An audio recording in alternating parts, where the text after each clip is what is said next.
Hello everybody and welcome back to Ys. This, ladies and gentlemen, is going to be the finale. We're on floor 21, but fortunately for us, we defeated the last boss of Darn Tower in the last video, and we're now free to walk all the way up 4 flights of stairs up to floor 25, and we should be able to go right through the boss door and defeat the final boss.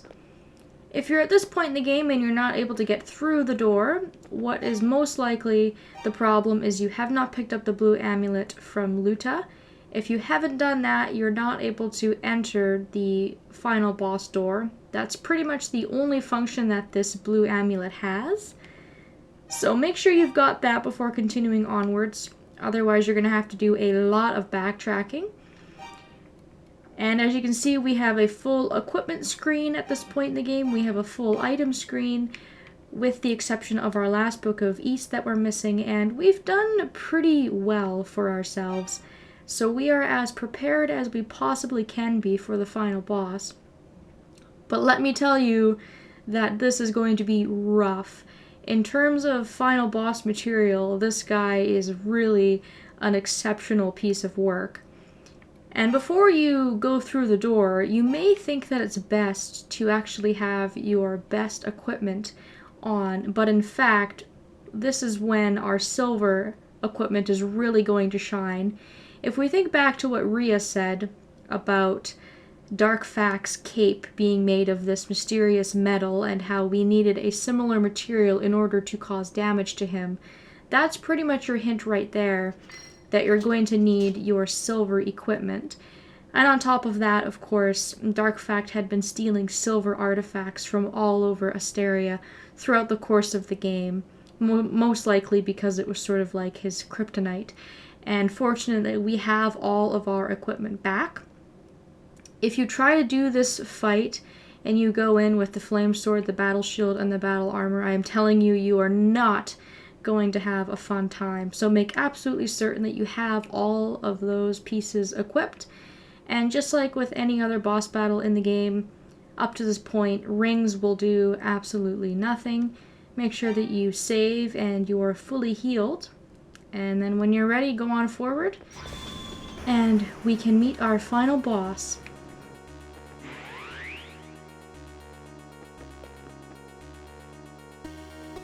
So here he is, this is Dark Fact. Well now, you must be the swordsman dear Rhea spoke of. Your efforts to acquire the books of Ys have been truly impressive. I salute you. But in unlocking the secrets contained therein, you have brought my plan full circle. Upon your death here today, the name of Dark Fact shall be seared into the pages of history. When the 6 books are gathered, a great power shall be revealed, but sadly, you are not fated to see it. And with that little bit of dialogue, the fight starts, and right away you're thrown into projectiles and throwing around and all sorts of crazy nonsense, and unfortunately for me, I died right off the bat there. That was not a good start. What actually happened there was I hit him, and every single time you hit him, a piece of the floor is going to disappear, and if you are unfortunate enough to be standing right when the platform falls, you'll fall to your death, and it will be an instant death.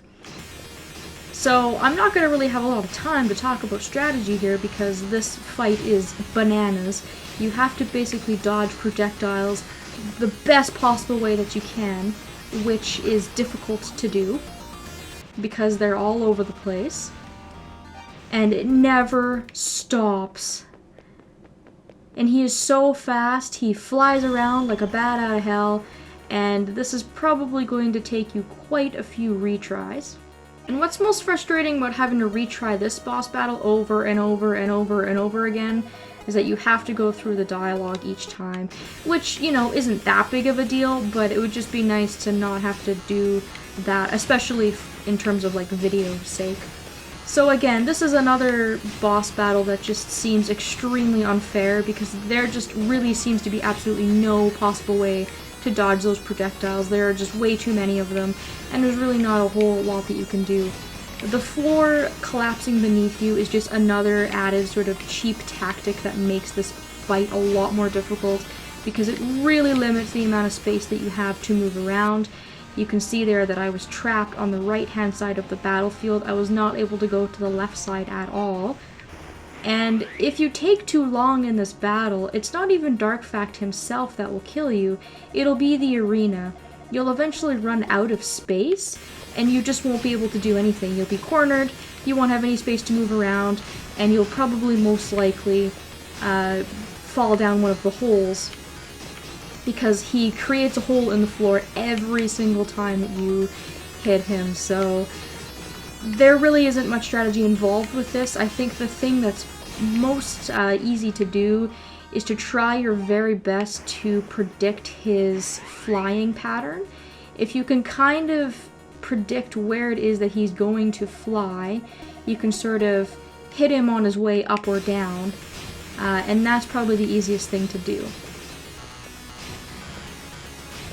This fight is hard on any difficulty, and I remember my first time playing this game and fighting this boss, I was just like, there's no way. There's no way that I'm going to be able to do anything against this guy.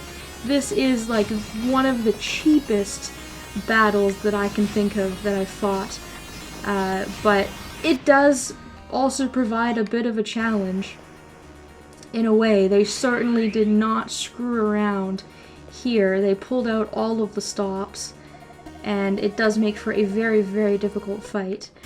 Again, just like with most battles in this game, you do have to retry it several different times, I would assume, but it is over rather quickly, so you're not going to spend, 15-20 minutes on one round and then have to restart. So at least when you are restarting, you're not having to do it and put a lot of time into it.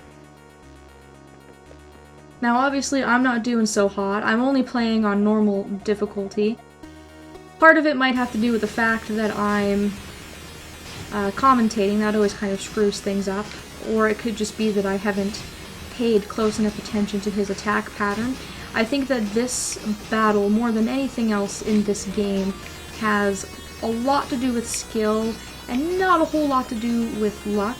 I mean, there is some variation of luck involved, but it really, really comes down to how skillful you are at predicting his attack pattern and moving around and dodging and whatnot. So again, you're at the very end. This is the final fight. So if this is becoming extremely frustrating for you, which, I wouldn't blame you if it is, take a deep breath, go back and try it again, because this guy is the last sort of obstacle in your way to finishing the game, and you wouldn't want to just stop and not finish it, or at least, I wouldn't. So if anyone else has some helpful tips in order to defeat Darkfact, feel free to leave it in the comments. I'd really like to hear about it, because this is pretty much my strategy. Just run around and try and hit him whenever I have the opportunity to do so, and kill him before he kills me. That's usually what it comes down to. You can see there I was very close. A lot of the issue with this battle is the arena. If he did not pull coals in the arena and you were able to have a bit more movement, I think that this would be a little bit easier, and the game should have cut us a little bit of slack in that regard, in my opinion. I honestly can't imagine what this boss would be like on a hard or nightmare difficulty. I mean, it is just brutal, just brutal. I'm not sure if I'm just going to keep talking over these attempts or if I'm going to just cut in a successful attempt, because stuff like this happens where I'll fall through a hole and I'll just have to reattempt it anyways. And that's why the first time through, I would really recommend playing this game on normal or easy, just because I think if you are playing on a harder difficulty and you do somehow manage to get through this game, you really are in for a really, really nasty surprise when you get to this guy. And this is, a good example of how old RPGs used to be very, very difficult. Compared to some of the games I've been playing recently, this game certainly does not hold your hand in any way, shape, or form. So I'm going to give this another go, and then what I think I'll do is I will just cut in my successful attempt, because I could be here for a little while. Again, it just really depends. It depends on how lucky and how skillful I am. I'm sure I'm making an ass of myself, and there are people out there who have defeated Dark Fact on their first, second, or third try, and I have before, but today just doesn't really seem to be my day. However, I am extremely determined to get this game done. I did not want to put it down and just stop. You know, I really do want to finish it, so I am going to persevere and get this bastard. It just might take me a couple of tries. Okay guys, so I'm back. Of course you can see I haven't yet defeated Dark Fact, but I just want to make a quick note that I've actually loaded another save. This is a game that I've completed on easy, and it may sound a little bit weak that I'm wimping out in the end and changing the difficulty, but at this point I just want to get the game done. It's still plenty challenging on easy, and I don't want to run out of steam before I actually get a chance to finish the game. My recording's currently at a half an hour, so I've been at this for 20 minutes, and I still haven't been able to be successful. Not sure why. Not sure if it's just not my day, if I'm just not doing something right, or whatever the issue is. So I'm going to try and bump it down a notch, go down to easy, and see if that fixes anything. This will also give me the opportunity to show off a couple of things, such as the completed notebook of villagers and monsters, and we can also see the alternate artwork for Dark Fact. So again, the strategy is not going to be much different, and like I said, it's still plenty challenging, so we're just going to give this a try and see if I have any better luck. Now unfortunately there is no way to bump down the difficulty if you've already started your game, so if you're playing on normal, there's no way to bump down the difficulty on your file to easy or bump it up. You have to actually start an entirely new file, and the difficulty is picked when you first start the game and it cannot be altered. So I should probably make that note as well. You know, if you are having a really hard time with this boss, you know, and you do want to make it easier for yourself, unfortunately there's not really much that you can do unless you have a separate file or something like that, like I've got. I was using this file as practice, and I was also using it to get more or less a 100% run for a couple of those achievements, such as filling out the notebook full of villagers and the monster entries. I didn't want to do that on the file that I was doing the playthrough on, because doing things like filling out the bestiary can be pretty damn time consuming, and that was definitely not something that I wanted to put into a video. And I also haven't had a chance to show that off yet. So hopefully we can actually beat this guy and I can show that off finally. There we go. Whoo! I am glad that that is over. That boss is brutal. Absolutely just mind-blowingly brutal. And I'm sure that there are more difficult games out there. Absolutely. This is not the most difficult game. There are people who can do this game on hard or nightmare, but at this point I really just want to get this game done, and I don't want to spoil the ending with my frustrations coming out. So I'm really happy that I finally finished this and I can show you guys the complete product. Before we see the ending of the game, let's have a look at our completed notebook. You can see that there are 8 pages in total. I've sort of already ran through most of this. All of these villagers you basically just talk to in the towns when you enter, and there's only a few missables. I think the only real missable person you really have to watch out for is Dr. Claus when you first get to Minia. And then all of our important characters are in the back of the book, and most of these people here we run into in Darm Tower. And if we go ahead and we switch it to the monster book, there's only 4 pages of entries, with the last page being boss monsters. But again, if you're looking through these, especially with Darm Tower, you'll notice that a lot of these enemies are only defeatable on certain floors. So if you are going for this completion of the monster entries, I would really recommend taking your time through Darm Tower and just defeating each enemy on each floor before continuing onward, so you don't have to do any sort of backtracking. And then finally, you can see that Dark Fact has been added to the notebook as the last entry, and we can read a little bit about him. He's actually a descendant of Fact, one of the 6 priests of Ys, who's become corrupted by a lust for power, seeks to gather the 6 books of Ys for his own nefarious purposes, and will do anything to get them. So we don't really know much about him other than the fact that he's a descendant of the 6 priests of Ys, which you wouldn't really know unless you actually read the books. So there you go, a little bit of useful information for everybody.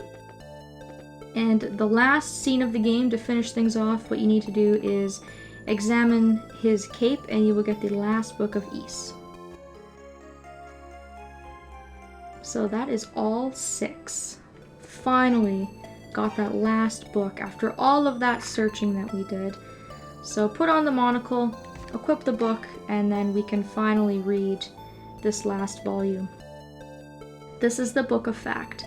Suddenly, in the new light of the rising sun, his siege stopped. Wherefore it happened no one knows, even now. But there was rejoicing, for it meant the end of our suffering. To ensure that he would never return, we have sealed away the power of Ys. It lies within the 6 books, and will be given to one who collects them all, so that he may become a guide and lead us to peace. But heed, ye who read these words, those who use the powers of demons shall one day be consumed by them. The prosperity held within is a lie. It is he who leads that shapes the form of evil. And that is jewel and adamant alike is a treasure of Ys, as given us by our merciful goddesses. When Adol held all 6 books, a powerful white light filled his vision, and a great feeling of serenity overtook him. And we can see now that all 6 volumes have come together, and we are now almighty and powerful after defeating Dark Fact, and hopefully this is going to bring peace back to Asteria.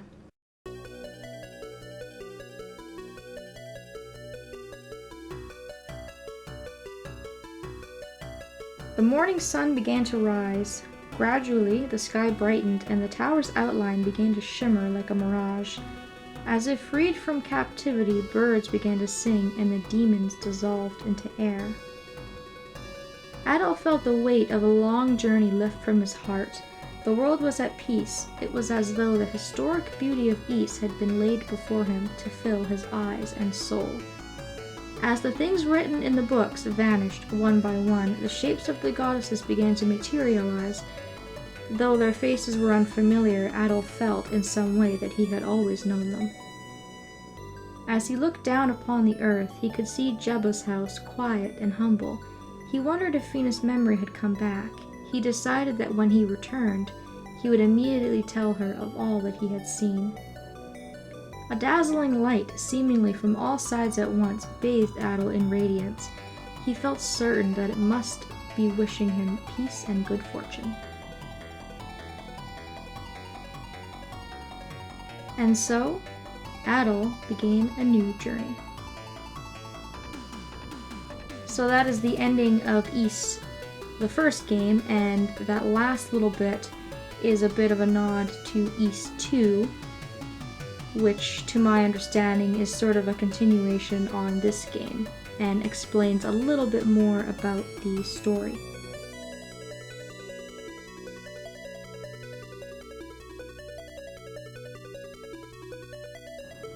And that's that. Asteria is saved, all the monsters have disappeared, Dark Fact has been vanquished. Unfortunately, we were not able to do a couple of things like bring Fina's memory back. We weren't able to save Sarah, but I think overall, Adol, being one person, did a pretty bang-up job of investigating all that he came to investigate when he came to Asteria.